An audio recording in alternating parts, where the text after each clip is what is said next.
Hi, everyone. Welcome to another episode of Good Hang. I'm very excited about our guest today. It is Idris Elba. Idris is in studio, and we're going to talk about a lot of great stuff. We're going to talk about growing up in the 80s.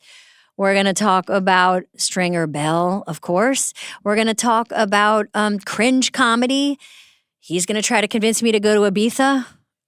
So there's going to be a lot of fun to be had. And we always start our podcasts the same way. We ask somebody who knows our guest to zoom in and give us a question so they can kind of help me get to know them. And we have a real big star zooming in today. It is John Cena. John, look at your suit. You look so nice. Can you hear me? This episode of Good Hang is presented by Walmart. School supplies, we all remember getting them. I remember Trapper Keepers and so many colored pens, but now I'm sure there's a million more things to get. And thankfully, Walmart has essential back-to-school supplies starting at 25 cents, plus all the latest tech starting at $9. Who knew? Hello Kitty pencil cases, Nintendo notebooks, food-shaped erasers, Chromebooks, keyboards, and more at low Walmart prices. They even have Lilo and Stitch headphones. Who knew? Shop Walmart.com to score their favorite back-to-school tech and supplies.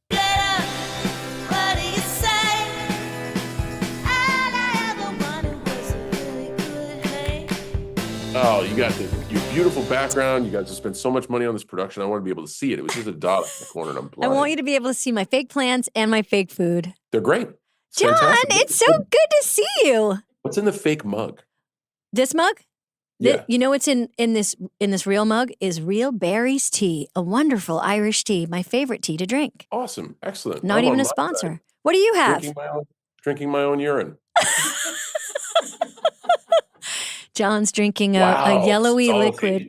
What do you got? What do you got in there? What are you drinking? No, it's my own urine. I'm going through a Howard Hughes phase. Okay. All right. How are you? How's it going? It's great to see you. We haven't seen each other in person since we did a movie together. Well, we bumped into each other. We did. That's right. Yeah. Some conversations among friends about wine and good stories and sunsets and all that, which I'm very grateful for. I loved working with you. I would love to do it again. You're constantly working and doing such great stuff. And I think of our time together very, very fondly. That was a really good time on the movie Sisters. That was a great time where you were busy and I was kind of just playing Pazuzu in the background. So I had a lot of time to hang out and it was really, really fun. And that was actually the first time I'd been in a location because of course Sisters was a massive ensemble piece. So like you're doing work and I'm like in a lot of the shots just fully tatted up. But a lot of my days weren't a lot of heavy lifting. So you kind of gave me my first vacation in like 15 years. And I'm grateful for that. I know, because no one works harder than you. You work hard. Well, you're about to talk to somebody who I think wins that argument. Really? He beats you in the hard work category? Idris is a robot. Period. End stop. Like if you think you're working hard, there's always somebody at the next level. Mm-hmm. Idris is crazy. Like he goes. Yeah. That's amazing to hear from you because I know how you approach your work. It's very professional, very serious. You love it. You have fun and everybody feels fun when they work with you, but you work really hard. So you're telling me that Idris is even more of a machine? Yeah, he just I need to shut down. Like when it's time to go, all right, cool. And I'm like a 9 to 5 person. Idris will work a full day and then fly to Vegas to DJ for the whole night. And then fly back to work the next morning and then go to the studio and make new music. Like he just, I'm like, I need to be put in my lane and be like, okay, this is the day's work. Go out and get it. He's everywhere all at once. I don't know how he does what he does. That's one of my questions is literally, how do you stay awake? Honestly, he does live an AM and PM life, like an AM, PM, AM life, like he's doing his last set at 4 a.m. and then he's on set and insane when the camera turns on. Like he's a great human being. I can't say enough good things about him. Your movie Heads of State is coming out on Amazon. Yep. And thank you very much for that. I appreciate it. You're so welcome. Hope everybody watches and enjoys it. It looks so great. And you play a fictional president of the United States, and he plays the Prime Minister of the UK. Yes. Never know if I should say England, the UK, or Britain, so that's why I hesitated. We got all three, so Okay, you're covered. Great, covered. And I have to say, it looks like such a satisfying, timely and fun and juicy film because I would like you to be president. Will you be president? And I'm putting you on the spot. They don't let folks who wear coats like this have a chance. That's true. That's true. You did ruin your chances. Myself out of the position. Yes, indeed. You're wearing a very striped coat, and they're not going to let you in. Yeah, that was your first time working together? We worked together on a movie called The Suicide Squad. Of course. Where we played superheroes that were like a buddy comedy almost. Like he's the head down guy, I'm the aloof, ignorant guy, and Peter Safran, the producer of that movie, was like, "This is good. We need to do this again." And the thing about Heads of State that's very fun, and you said, you play a fictional president, he plays a fictional prime minister. You being a writer would know that it's the sooner you can define those characters and what they stand for, the more fun you can have. So basically what we have in Heads of State is a buddy comedy. It looks so fun. And also, I mean, can Idris, I'm going to ask him about accents, but can he do a Boston accent? Because you're a Boston boy. Yeah, but my Boston accent sucks. It does? I need to have I need to What, have you lost it, John? What, you think you're better than us? What? Yes, I do. I do think it's gone away. It's been, I don't know. You haven't watched the Karen Reed trial and gotten and brushed up on that? My phone would not stop God. with that. You have no idea. It's taken the state by storm. Maybe a new. If I stop drinking my own urine and start drinking some Sam Adams, it doesn't come back to you? The Boston doesn't come back? 100% comes back. Every time I go to West Newbury to see my family, my wife is literally like, "What happened to you? You talk different." Totally. And it's just you go back and you just get into the vortex. There's just some friends who you can't say their name without having the accent. You cannot. Yeah. I try, but you cannot. Okay, so what question do you want me to ask Idris today? Is there anything you want to know about Idris that you didn't get a chance to ask him or something you think I should ask him? So that's a great question. Idris is somebody I respect and admire. And a lot of the driving force there is because he's still so motivated. Somebody who's been an on-screen performer and a great one for decades and literally has so many achievements. It would be the same question if you gave me a question to ask you. Like, what keeps you going? And in the stories that Idris has shared with me, he comes from very humble beginnings. This is a former automotive assembly line worker who, he was just talking the other day about how he moved to New York and worked the door at a club. And then would go after hours with all the club folks to a special place that you just lock the door and leave at 7 a.m. Like everybody in life has such an interesting story. And Idris is no different. But to be where he's at and to still go like he does, I just want to know. I don't want to know the secret because everybody's story is different. But I really want to know what keeps him so driven. You know what I love about you, John? And by the way, I hope someday you come do this. You say this houndstooth jacket, I agree. It's this houndstooth jacket that you're wearing and the urine that you're drinking. No. No, what I love about you is you love people. You are a curious person about people. You care and see, like in my experience with you, you're very interested in how all different types of people approach life. Everybody truly does have a story, and you can learn from everybody, Thank you so much for doing this. It really means a lot that you gave the time, and I can't wait to see your movie and see you in person. Let's have decant some wine somewhere. This is the soft open to an actual good hang. All right. Thanks so much, John. So good to see you. Amy, thanks so much. Thanks, buddy. Talk to you soon. Bye.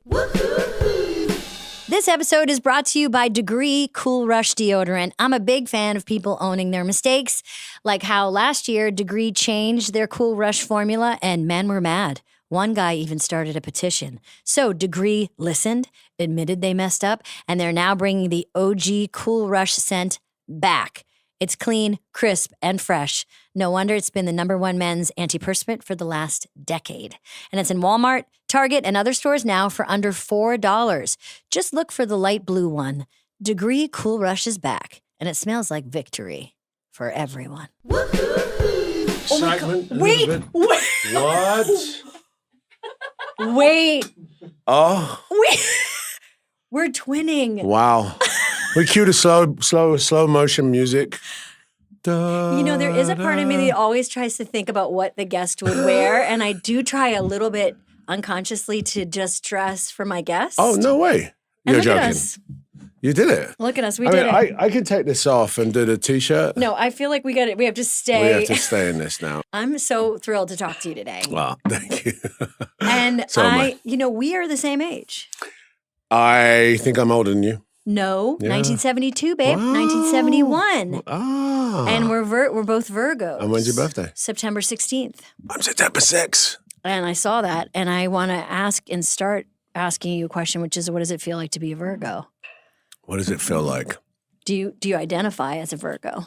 Do you see qualities in Virgo that you feel are yours? Okay, so if I'm really honest, I have this weird statistic thing, right? Let's just get this straight. That's Yeah. all I understand. Okay, there's like how many billion people on the earth, right? Yeah. Are we suggesting that everyone, This is very Virgo of you. I know, but everyone that was born in that particular time period, around that time, has similar traits? I mean, this is the logic that I Yeah. find myself wrestling with. I understand. You're a challenger. You're a Virgo. It makes sense. Or is it that everyone you've met that says, hey, are you Virgo? I'm a Virgo. Do you do? I do. And then that becomes the myth. Would this make you feel better? Beyonce is a Virgo. Do you want to be in the club now? Yep. Okay. Yeah, okay. That's what I thought. No, I knew she was a Virgo, actually. Yeah. Well, Virgos see each other. They recognize each other. Yeah, it is. Okay. We don't have to get into it. No, we can. But you are in your 50s. I want to ask you, what is it like being in your 50s? What do you think of this decade? Really interesting, right? Yeah. Because, we were born when we were 10, 11, the Mhm. 80s I know. happened. Our consciousness was born at the same time, one of the coolest decades generationally ever. Yeah. And we were born into that. Some of the coolest things, art, Mhm. music, culture, some of the craziest world politics that set the dynamics for where we are right now, Mhm. all happened when we were sort of like our emotions were blossoming and our adolescence were growing. I mean, we're a very unique generation. Okay, I agree. I love being Gen X.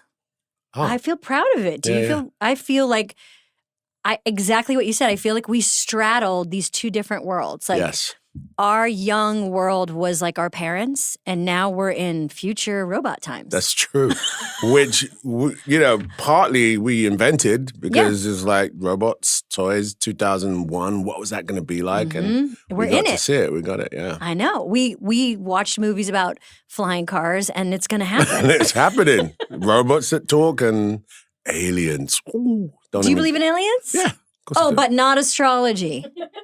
Well, astrology is based on some weird alien science Okay. that has okay. left behind. Aliens left behind. Yeah, like, did you know that these... Yeah. Anyway, I was going to say that the other part about being 50 is that I don't love that at this age, the age of being wellness and Mhm. consciousness is so upon us, yet our bodies fail us. I know. That's Well, the me. biggest bummer. I mean, the fact that you can get hurt just Walking. getting out of bed. Yeah. That is the part that just feels like, well, I mean, what you have to do, you have to use your body still a lot. You use it a lot in this movie that we're talking about, Heads of State. How do you, do you have to do, like, what do you do to stay flexible? That's what we have to do, is stay flexible. Do you do yoga? Do you do, what do you do for your stretching? Because I'm trying to get more stretching going Really?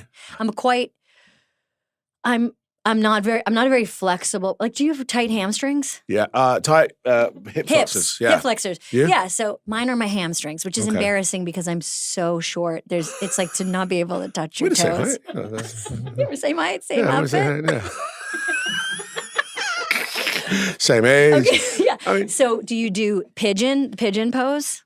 Do you know what the pigeon pose no, is? what does that look like? It's the yoga pose where you get you stretch your hips, basically. Do you know that pose? So you're sitting on your bum and Yeah. you got your and legs you out like that? put your knee up and you kind of lean over your knee. I don't do that. Okay, good. I do, it's the squat.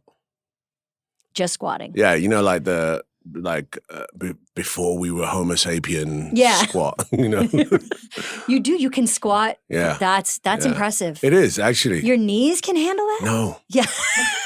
Getting down's easy. That's the thing.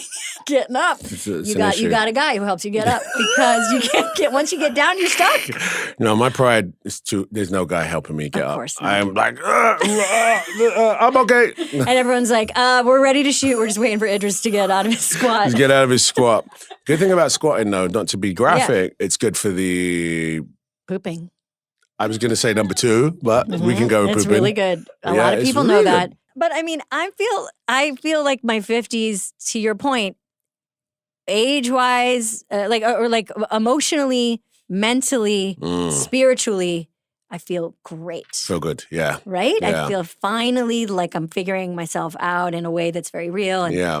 I have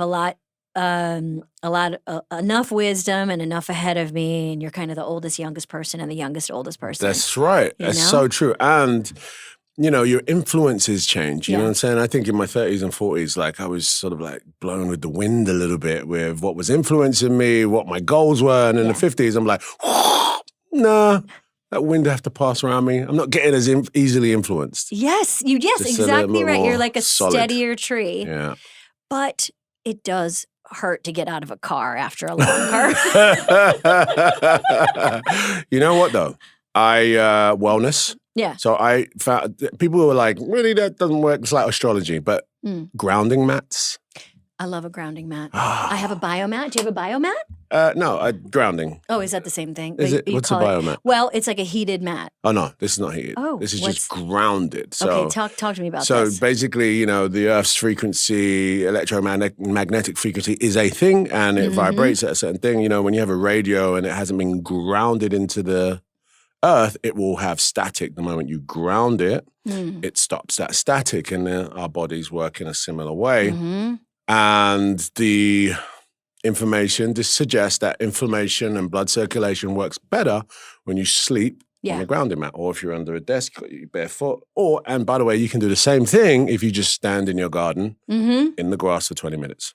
Well, have you heard the young people say touch grass? It's like a term basically, which is like get off your phones, get off the internet, and go outside and touch grass. I didn't think it meant that grass. I thought it was different. No, type of grass. it's the real grass. Okay, I was like, That's the Gen X in you. this is touch grass. Yeah, you go touch pot. That's what they're saying. Go touch pot. Okay, that whole touch grass thing, I was like, dude, this is a little much. My algorithm is all messed up. I didn't realize. Yeah, that's exactly what it is the idea of just like actually getting your feet on the ground. But it works. And it works for our age because inflammation is a real thing. That stiffness you're feeling. Do you cold plunge? You got to get into that, dude. Really? I do it all the time. How often? I try to do 11 minutes a week. What? Not all at once. Why do you do that? It's really helped with inflammation. It's really helped with anxiety, any anxiety, depression, and inflammation because you're like flooded with a serotonin. You know, you are like, it's like natural. Yes. I'm not going to run. I can't run. I'm not going to run. I've got to get some kind of feeling that I've like had this, you know, like big burst, and the cold plunge does it for me. And like, I don't like to do it. It's not like I don't like to do it. All right, then you know. It works with, you talk about shrinkage. It's like, wait, what? Oh, no. This is not only very uncomfortable, but really killing my ego. What? Just do it on your own time. Just do it on your own time. Yeah, I'm not doing it like naked at the gym. No, Hell no. I'm telling you, it will change your life. I'm telling you. Okay. You know what? You're going to look back at this interview and you're going to be like, remember when I was in my 50s and Amy told me to cold plunge? And I said, what? And now it's changed. It's going to change your life. Okay. You know what? I'll listen to you because I think we have a lot in common and there's some observations that you're making that is really making me think. So also, I imagine something about you, and tell me if I'm wrong, that you kind of like a forced austerity. Like you're not afraid of difficult things. right. Yes. No, I am not afraid of difficult things or challenges that make me uncomfortable. Yeah, and to choose your own discomfort is like a privilege at our age. Yeah. I'm going to be uncomfortable, but I'm going to be in charge of it. Yeah, I agree. I agree with that. Yeah. I agree. I actually, what I also enjoy about my 50s, I'm 52, 53 this year, is that I really want to learn more. Yeah. I want to learn. And it's about oh, that's new, but how is it connected to what I already know? Yeah. You know what I mean? And how that cusp is really interesting to me. Yeah. You know, like we talk about AI and all that stuff. I refer to it as like, wow, that's the future that we talked about as kids. That was just in our imaginations, and here it is. Well, I want to stay in the present and I want to talk about the future. But if you will indulge me a little bit of past, because, and I promise I'll make it fast, but I'm such a huge fan of The Wire. And I know you talk about it all the time. It is many years ago, 20 plus years ago. You've talked about it over and over again, and I won't make you talk about it too much. But it's a series that changed my life. I watched it 3 times, the series 3 times. I could talk to you about it forever. And also, I feel like, not to keep making comparisons, we are dressed the same. We are dressed the same. But I was on a show that meant something to a lot of people still. And like, you know, almost 20 years later, they come up and they keep engaging in it. And like, so you must get that too. You must all the time have people say to you what I'm saying to you. Yeah. What is that like?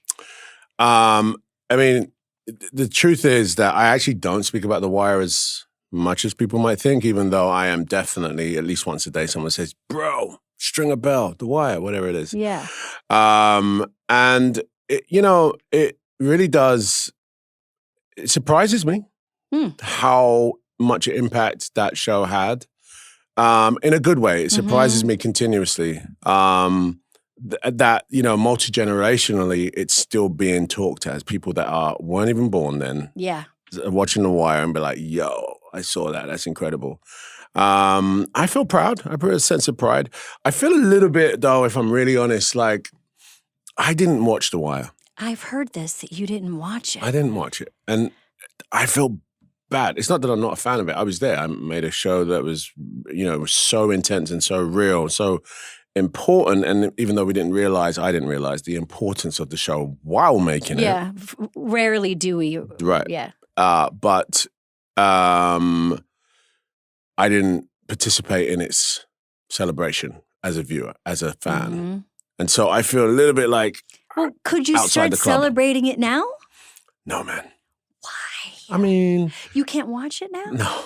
But I bet, Idris, I bet you have a feeling about it that you might be kinder to yourself and it watching it now. It's not that. Okay, so why can't you watch it? It's more that, again, like I felt the presence of it all my, you know, life since The Wire, right? Yeah. In terms of its impact, in terms of what, and I also was there making it. So to me, it was almost a bit like I was Stringer Bell. I'm not Stringer Bell, but I also feel like when Stringer Bell, no spoilers. Well, look, at this point, okay, let's get ready. If you're listening, spoiler, Stringer Bell dies. Yikes. There are people still watching it. Well, they got to catch up. It's been... But when Stringer Bell died, there was a part of me and that died with that character. And it's weird for me to go back and watch it. I don't like being overly conscious of what my performance is like or whatever, because it makes me conscious about doing it.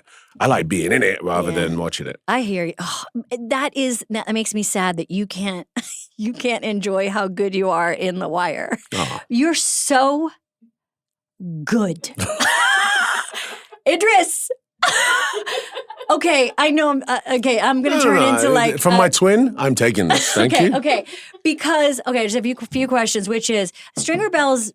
Can you just tell me, for the super fans that are listening, and again, if you haven't watched The Wire, skip through this part, and how dare you? But that final scene when you were killed by Omar and Brother Mazone, and you just have this moment where it's a beautiful acting moment where you have to decide, where you have to realize that Avon has given you up. Like, it's just your brother. I mean, it's so Shakespearean, this entire show, but that relationship in specifically, and you have the tiniest moment that flashes across your face where you're resigned to the fact that not only are you going to die, but you're going to die, by the hands of someone who you really love. And the acting with you and Wood Harris in that scene previously when you're on the rooftop and is such good acting. And I just want to. I have no question here. Yeah, no, no. but I guess the last line. I think What about was Stringer's on the crafty table is what you wanted to know. Yeah, but I think about Stringer's last line because it's such a testament to David Simon and the writers of that show. The writing was so incredible. When Stringer says, like, "I guess there's nothing I can say to change your mind. Get on with it, then." You know, paraphrasing, but. It's his entire arc as a character. He's spent the entire show trying to convince people to like that there's another way of doing things.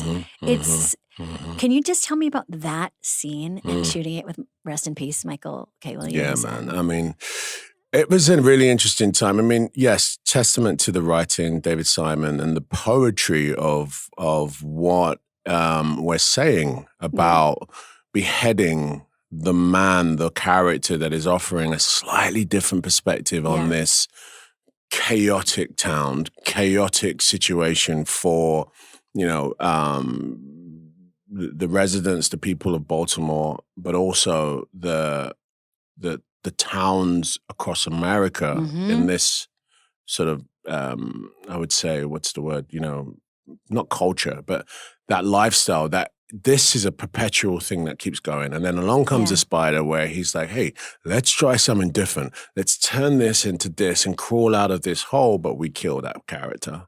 That's why The Wire is so good, because the system is the machine. Yeah. People keep trying to get up out of the machine, and the system keeps pushing them down. But the system is also using puppets to do it to each other. Right. Right. So the system isn't really prevalent. It's the strings, no pun, are holding Brother Imuzone, who, you know, has his reasons. You've got Omar, who has his reasons. But the system has made everyone blindfolded. And Stringer was like, no, take them off. I know. Right? I know. Stringer had a plan.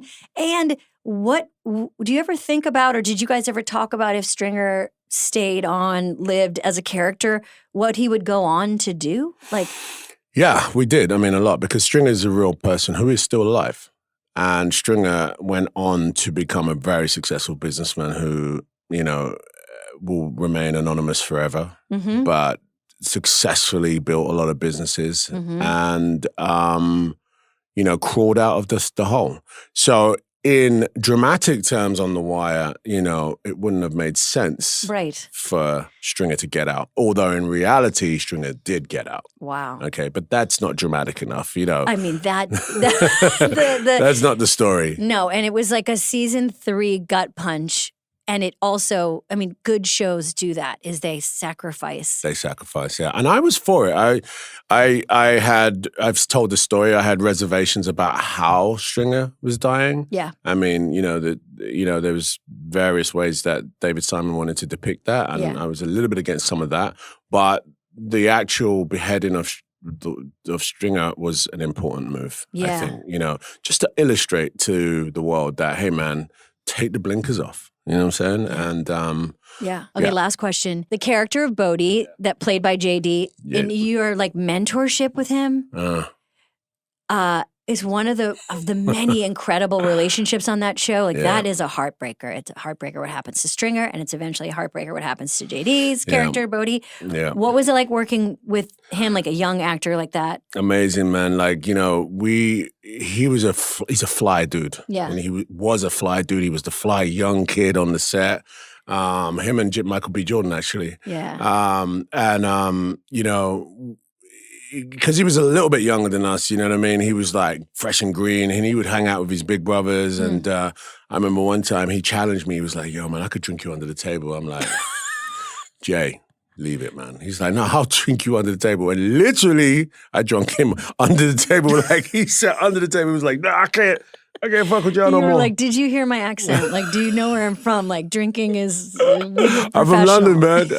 But actually just in real life, we had that real dynamic, you know what I'm saying? Like, again, he was a young guy. He lived in New Jersey as well, so we would travel up sometimes together on a train and whatnot. Okay, so mentoring is important to you. Like, you've done it a lot now. And before we move on to... Heads of State, the movie that comes out on Prime. Thank you. Had to July stay with the 7th? great John Cena July and Priyanka. But can you talk a little bit about the stuff you're doing with the King's Trust? I love the work that you're doing there, and that was an important thing to you when you were young. Yeah. I mean, basically, I'm paying it forward. Like the King's Trust at the time, Prince's Trust, gave me an opportunity via a check and some resources. What did it do? You were how old? And it was like a scholarship? 14, 15 years old. I auditioned to get into the National Theatre's youth program, which is called the National Youth Music Theatre. And they were doing a production of Guys and Dolls. And I got in. My drama teacher encouraged me to go for it. I went in and I got the audition, but I didn't realize you had to subsidize your board because they flew around the world. We were going to Japan, we went to Greenland. I mean, taking this production, it was a semi-professional production, but you had to pay for it.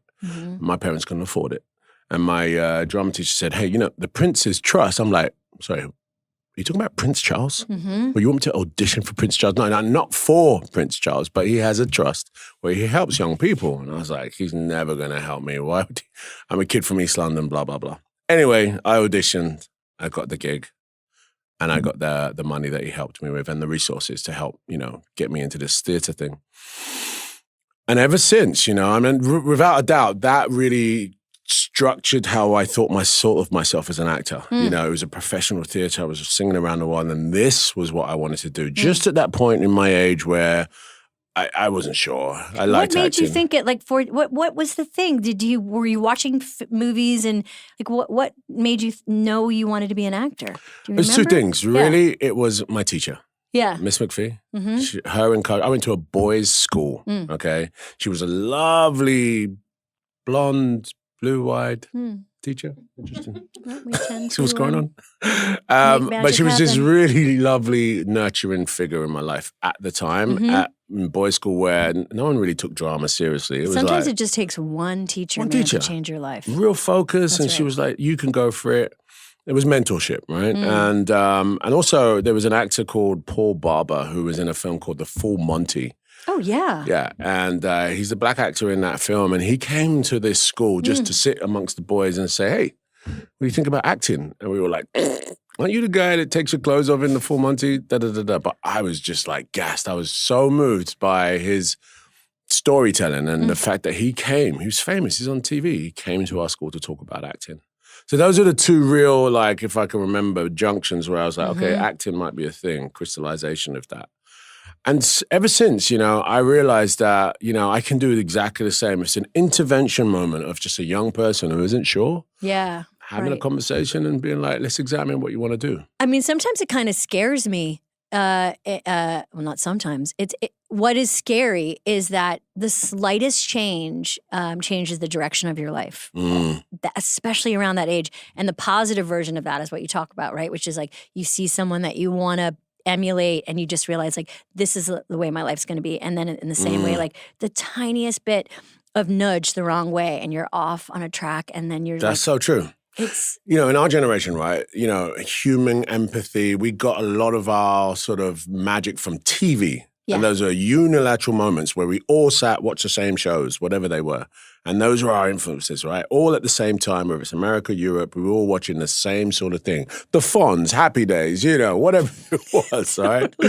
Now, and if an uncle and auntie spoke to you about what you want to do, that conversation meant something because you weren't getting a phone. You weren't staring at a phone, which has all these different influences. Now, all right, young kids are influenced by so much. They're just overstimulated. And a lot of it is negative. A lot of it's pitting themselves against things they'll never be able to afford or have. This elevated sense of self where, in our day, I think, I hate to say it, in our day. Well, we're really sounding really old right now. If we're going to talk about phones, we're screwed. We are. I mean, my phone is my best friend. Yeah, right. I mean, I don't want to talk about my best friend like that. I've got an AI voice that's my best friend. Yeah, so crazy. We're sucked in too. Yeah, we are. But the truth is, though, we at least had the benefit of the monoculture, and we had human intervention that actually could have that ripple butterfly effect. But the monoculture different in the UK and the US, and I'm constantly surprised by how comedy, when we were growing up, we were not watching the same things. Really? There were You weren't watching the Fonz? Okay, I was watching Happy Days, Okay. but there must be American shows comedy shows that you hear about that didn't make it over there. Because I know when we were watching British comedy, it was like contraband, like it was given to us on VHS tapes. Like Benny Hill? Well, Benny Hill. Oh my God. That was what we got. We got Benny Hill nonstop, which is like, I guess it was Crazy. Monty Python, Benny Hill, but there were like so many shows like What about MASH? Okay, I loved MASH. You watched MASH? Yeah, we were watching Did you MASH. watch the Norman Lear shows like All in the Family? No. See? All in the Family. Yeah, which was based off of the British show. Yeah. That famous British show. Famous British show All called in the Family. Something. I'll get it. But there was like all these like famous, like the Jeffersons, Good Times. Do you know them? I know later on in life. They weren't, Did you get Desmond's? No. Desmond's?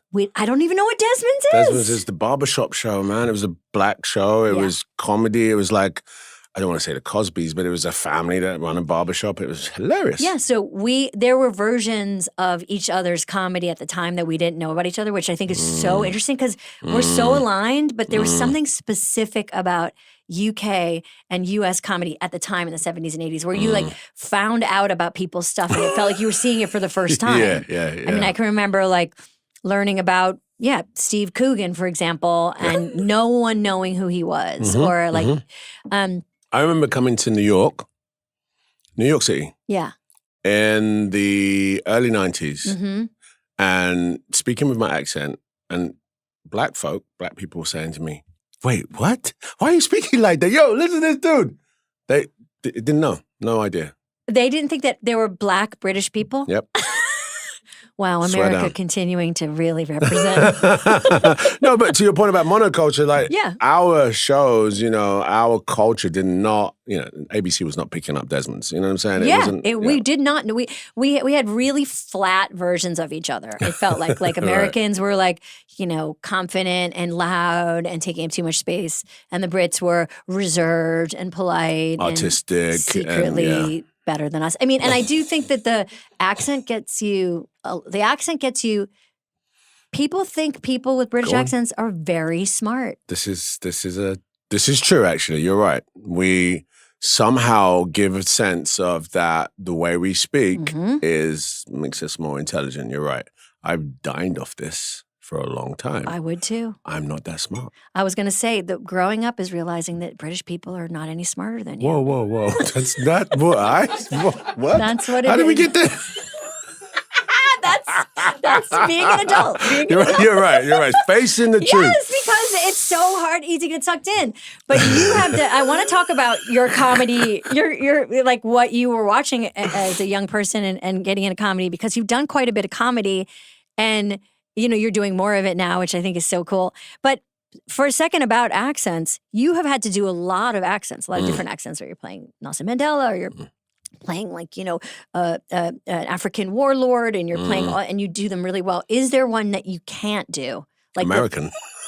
That is not true. Your American accent is. No one knew you were British. Well, when we watched The Wire, no one. Idris.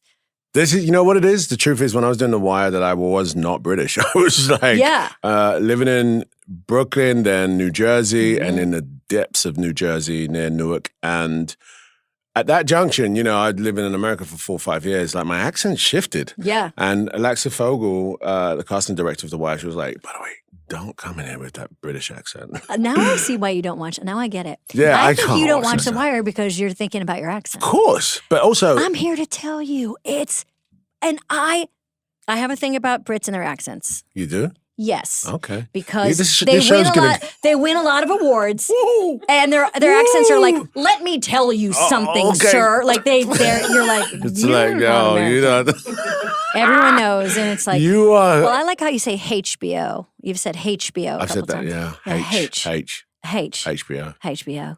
That's good. Thank you. I haven't done any sort of regional English or English accents like Wells or Liverpudlian or any of those. I'd love to, Yeah. But boy, if Let's I try get it. them wrong, Let's try it right now. no. I'll go. You go first. Okay, Do- Liverpudlian. I'm Go on. going to think about Paul McCartney. Just think about the Beatles. Right? That's all you need to do. Okay. Liverpool. Hey, Liverpool. hey, lad, what's going on? No, oh my days. See, you're too hard on yourself. No, because I'm going to get memed. I'm asking you to do it. Anyone listening, no one's going to meme you. Okay, do Welsh. Can you do Welsh? Tom Okay, Tom Welsh. Jones. Oh, yeah. Hi. Well, I'm Welsh. They say that, right? Okay, yeah. Hello, boyo. Hey, boyo from Wales, hey, boyo. Hey. That is so. They speak. I can't go back to Wales now. Effa.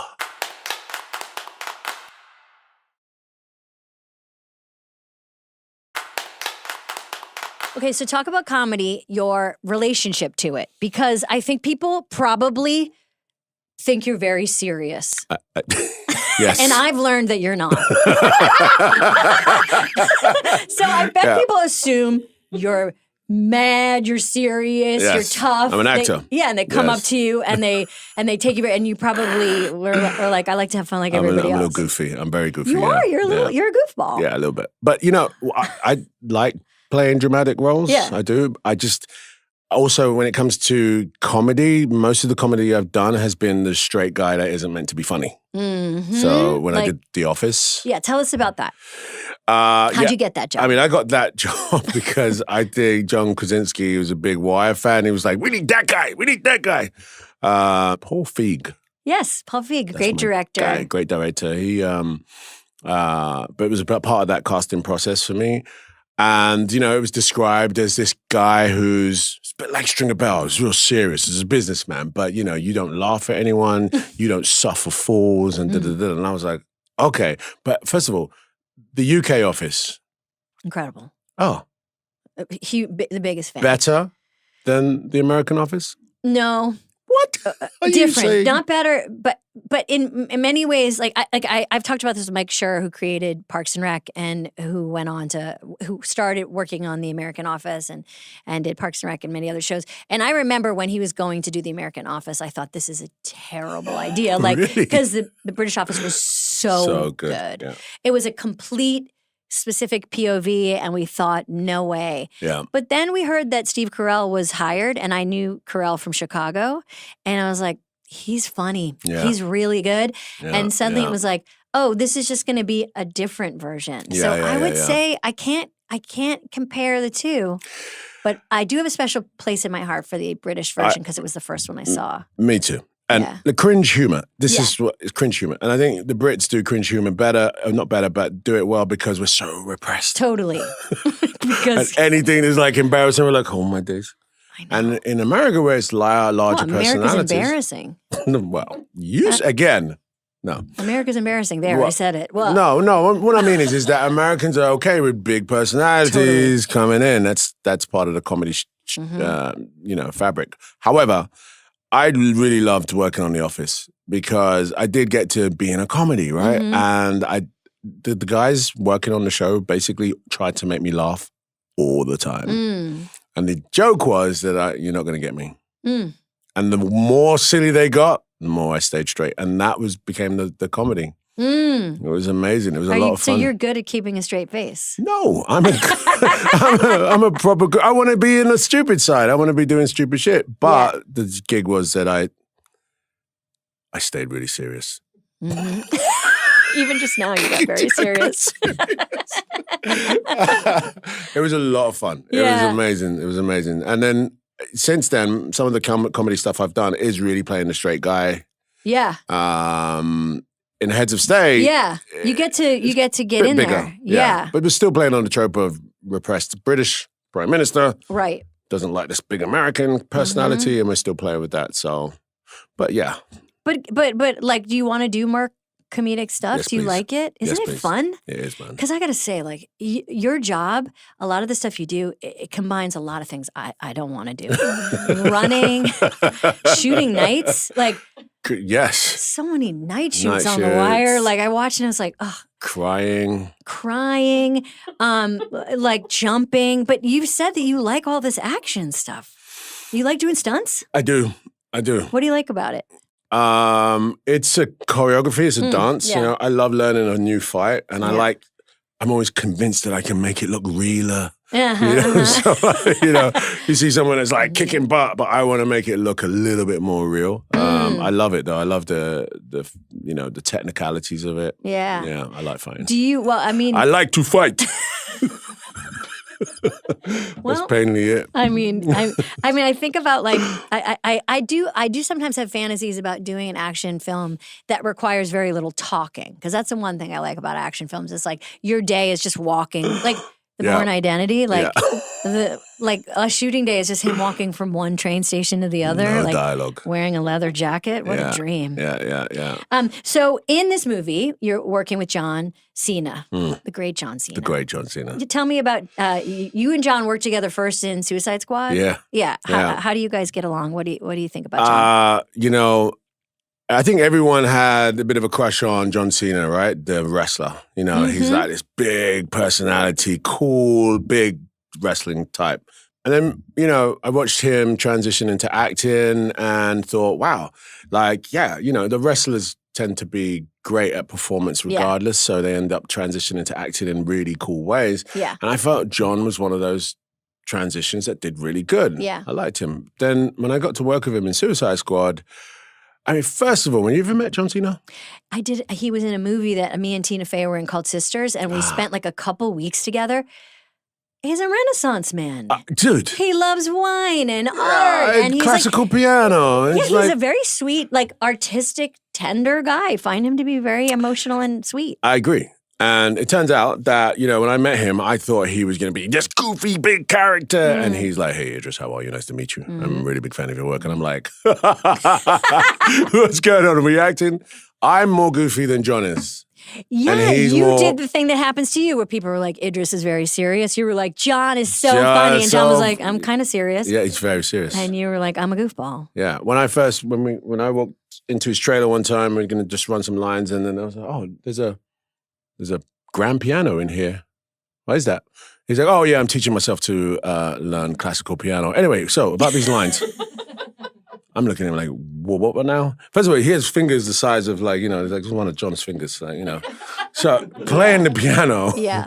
I was like, anyway, I was fascinated. Giant finger But piano. he's a really lovely guy. I think he and I knew that, you know, working together, we could play into the dynamic of, you know, I'm not naturally comically funny, but I can play against someone that is really trying to, you know, is really funny in that way. What is naturally comically funny? I mean, like, it's kind of, but it's an you bring up something very interesting, which is like, I think sometimes people don't realize that playing the scene is like pretty much the same if you're doing a comedy or a drama. Like, you just got to play it real. Yeah, that's true. Have you hosted SNL? Yes. And how was that It experience? was a classic. Everyone talks about it. Yeah, sorry. No. Who was the musical guest? Khalid. Oh, yeah. Khalid, yes. And what year tested was me. that? Sorry. I know. What year was that? I'm It was so the sorry. year It was the that I year did that of- very famous film I was promoting. Yes. What year was that? Because we'll never be able to find out. I have a laptop here and we can never find it out. What year did Idris host? Can we find out? And what is the name of the British show that All in the Family was based? You're going to come back. Jenna, please tell me. That's what happens if you can't let things go. I know. Forget it. I know. Memory it's done. Because we have too much stuff to think about. This is true. The storage is full. Sometimes I like to think about dragging files in my brain to trash. Like, I'm not going to need to know that anymore. I don't. Wow. Because I mean, I think dragging files. dragging it to trash to make some room. Don't you feel like all the lines you had to learn as an actor, like sometimes I'm like, it just has taken up too much space in my head. No, I don't. No, that's Are you good at learning lines? I'm good at learning the sense of things, Yeah. and then the lines will follow. Yeah. I hate when it's like, okay, you have to go to this address at 5 o'clock to pick up that person. I'm like, what? But if I understand that you and I are having a debate about something, I'll remember the lines based on that. Yeah. But SNL, which was What year? the classic. Not that long ago. It was a seminal year.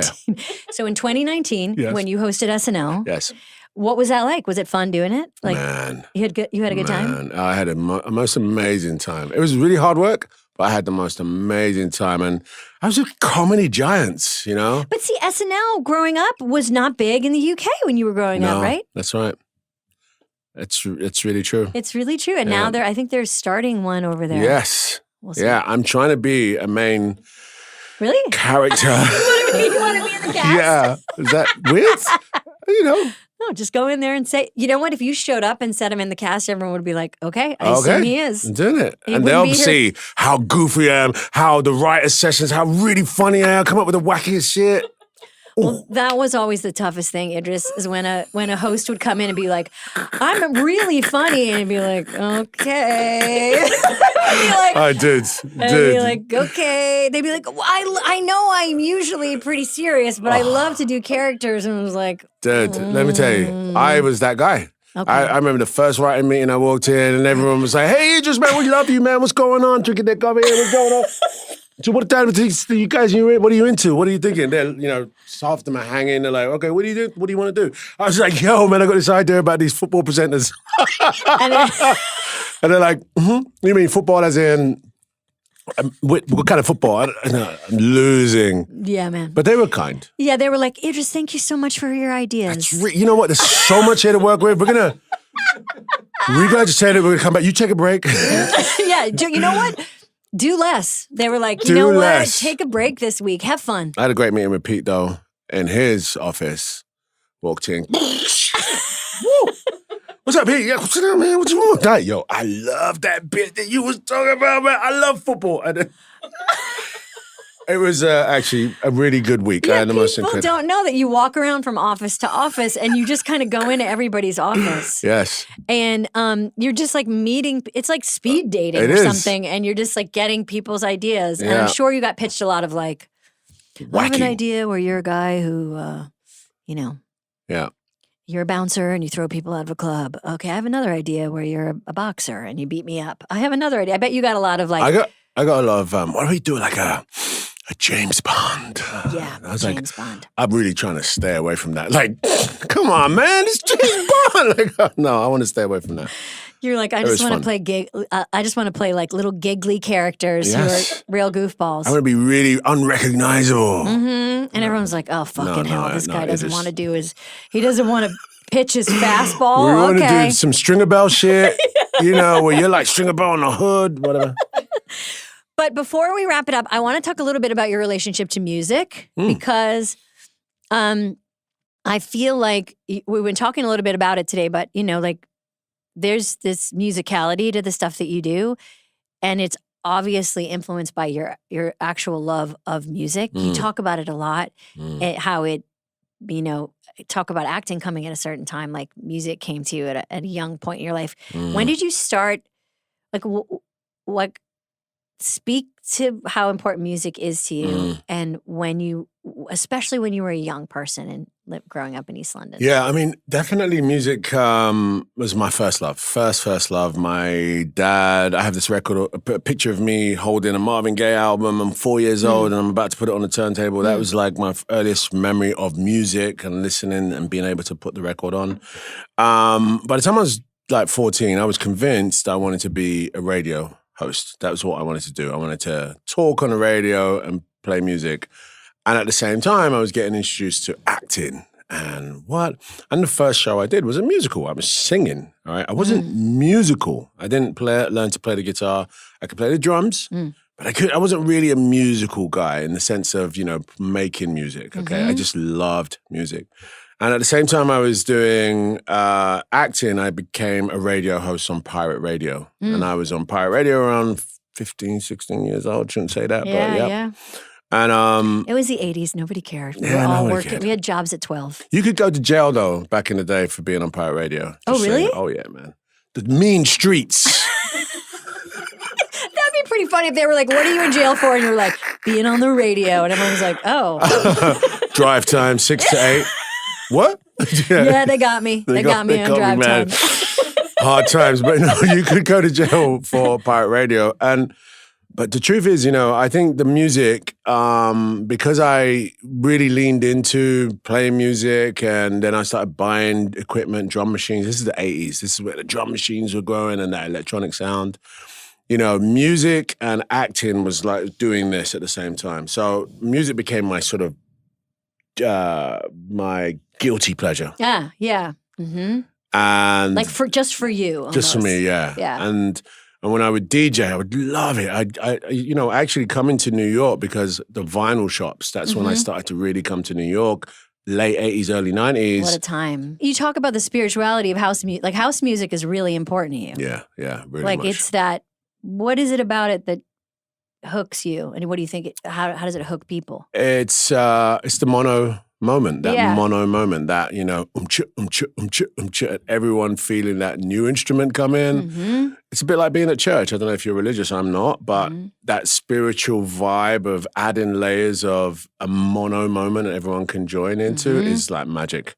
When I'm on the DJ, when I just played Coachella with Cascade, who shout out to Cascade's an amazing DJ. I think we had 15,000 people. Wow. And we're doing a back-to-back, and it's a spiritual moment to have that many people going, let's go. I mean, it's just And how do you stay up so late? Yes. Because you have to stay up so late. Yes. That's what DJs do. I know. It's such a nighttime activity. No, come on, Amy. You got to come out with me one time, man. Let's go. I would have to go to bed at 7 p.m. and wake up at 4 a.m. and meet you out. Like, there's no way I could get to the other side at 4 a.m. Have you been to Ibiza? No. Oh. Seems... Okay, life begins at 50, all right? Okay, first of all, I would only want to go with someone who knew Ibiza well. Yes. But I'm already stressed thinking about how late I would have to stay up. Like, I'm already, even thinking about it, I would have to take the longest power nap. Yeah. But it's incredible. Do you think that whole power nap thing really works? No, I can barely nap. Yeah. I mean, I truly, I would have to go to bed at 7 p.m. and then be like, I'll see you at the club at 4. I love to dance. I love music. But I can't do the hours. It's not easy to be an actor and a DJ. It is not, no. But I think there's a energy cell that gets awakened with the naughtiness. Yeah. You know what I'm saying? It's like, no. okay. Ibiza? Yeah. Ibiza sounds very stressful. Ibiza sounds very stressful. No, you'd love it. Trust me. Flip-flop, sunshine all day. Foam. You can have an ice bucket thing. An ice bucket thing? Why do I? No, like the plunging thing. Oh yeah, ice, you know what? If I could cold plunge in Ibiza, I would be. You can do anything in Ibiza. Believe me. Ibiza. That's what stresses me out, Idris. Okay, so we're gonna finish with 2 questions because we always start our podcast with asking somebody to speak about our guest. I always talk to somebody who knows our guest to give me a question, ask them. And so we talked to John Cena before this. Yeah. What? And we just Zoomed with him. And he wanted me to ask you, and it's such a John question, I think, and it's so indicative of what you talk about. Like, both of you have such an incredible work ethic. You really, you work hard. You're very professional.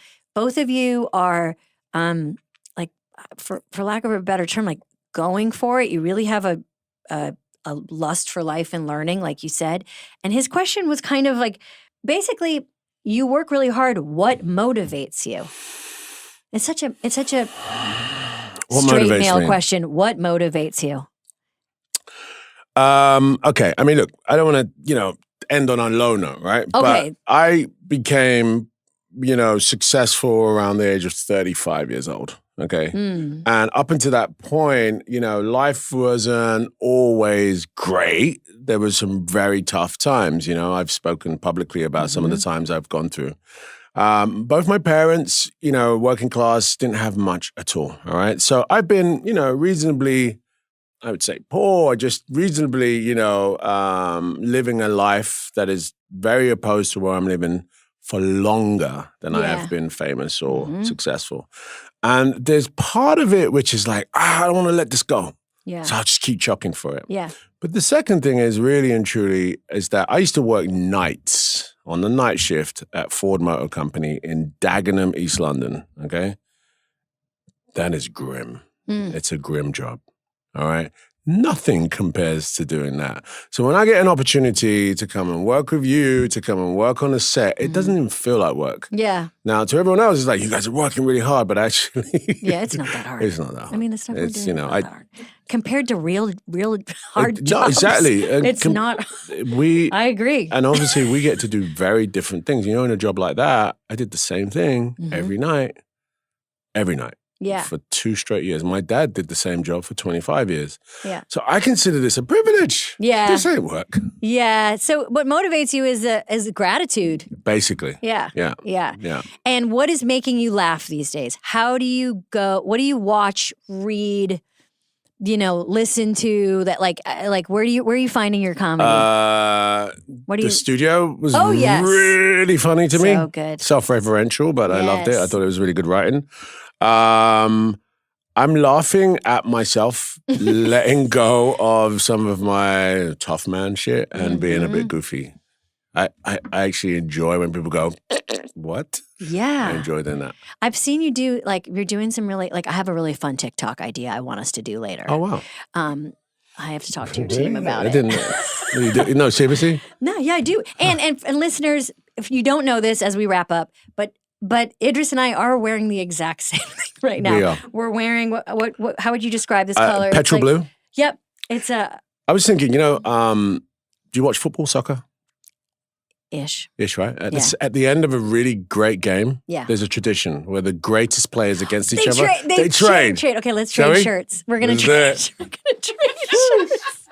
Let's do it, buddy. All right. We're trading shirts. Okay, this is exciting. This is exciting. And I have a feeling this is gonna. This is not going to fit. Okay, no, I get this. Let's see how far you can get into my jacket. Technically, you don't have to wear it because usually it's full of sweat. By the way, the shirt smells great. But, listeners, if you wanted to know, the shirt smells great. Oh, wow. Okay, hold on a minute. Oh, I like this look. You're just trying to get one sleeve in. Just one sleeve. Just one's good. Just one. Tiny jacket, but tiny jackets are funny.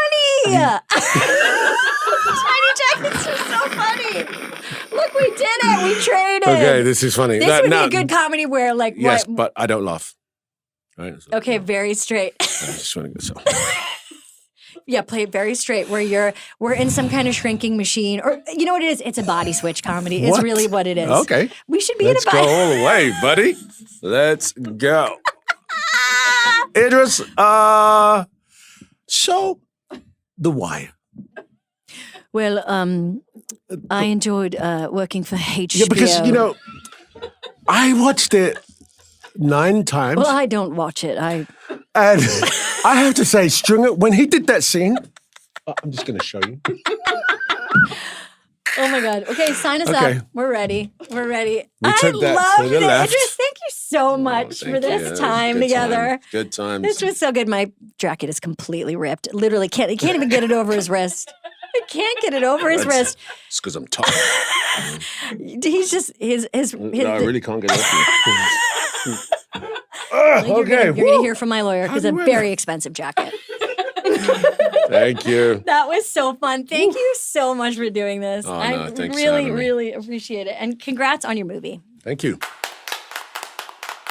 Okay, today's Polar Plunge is brought to you by Wayfair, here to help you make your home your happy place. So that was a great interview. Idris is so much fun. I hope I wasn't too much of a Wire geek when I was interviewing him, but I could have asked a million more questions and made the entire episode about that. But I tried to restrain myself.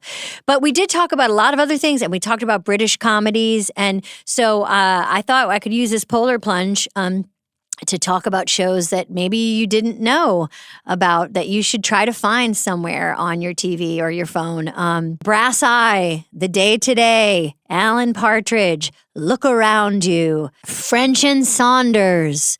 We also realized that the show that All in the Family was based on was Till Death Do Us Part. It took us the entire episode to get it. And it's because we're in our 50s. So, yeah, there's a lot of British comedy. Oh, and Desmond's. I'm going to check out Desmond's now that Idris has brought it to my attention. So, a lot of good comedy in the UK, especially in the 80s and 90s that didn't always come over here. So check it out. But you know what you really should check out is Wayfair, because it makes you turn your home into a happy place. Express your style, create a space you love, cozy sofas, smart essentials, free shipping, easy setup. Head over to wayfair.com, find something that's just your style today. That's WAYFAIR.com.